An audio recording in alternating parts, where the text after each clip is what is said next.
In our quest to answer the question, is there a God, we've attempted to account for existence. And within this existence, we've attempted to account for the amazingly and irreducibly complex features of our universe and its living things, and thereby deduced from the evidence that it is far more plausible that there is an intelligent designer behind this design. But even more unique than the stars and planets, we find one particular design stands out in uniqueness and wonder. That design is us, mankind. And what makes human beings more unique than any other living creature is the fact that there is a collective moral code ingrained in our minds and hearts. All of us reveal this moral code when we see someone doing something wrong, and we say things like, "That's not nice," or "That's unfair." Or we may witness someone in danger, and so we attempt to help. Or it could be as simple as standing in a line and not attempting to cut in line or let someone cut in front of you. What we're doing is conforming to a basic standard of right and wrong and assuming that everyone else is familiar with this standard. Now, say someone does cut in line in front of you. You confront him about this, and to justify it, he will typically offer an excuse about why it happens to be right that he is cutting in line in that particular case.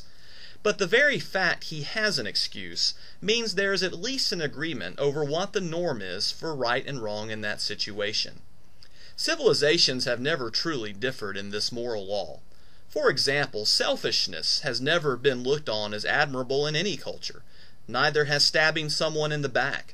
Neither has murder, rape, or stealing. Even marriage is a commonality. Civilizations have certainly differed over what constitutes marriage, such as whether a man should have only one wife or if he can have several, or even our debate today whether same-sex marriages should be allowed. But the one thing all cultures agree on is that marriage is proper and right. So all mankind knows it ought to behave in a certain way.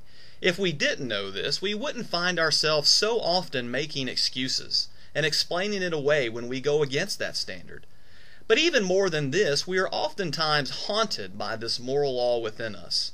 We often kick ourselves when we violate this moral law because we have this thing within us called a conscience that can be rather nagging. It's that part of us that says over and over again, "You know you shouldn't have done that today, and so I'm going to keep you up all night and make you miserable to remind you." So that brings us to the elephant in the room, and that is, who is behind this moral law?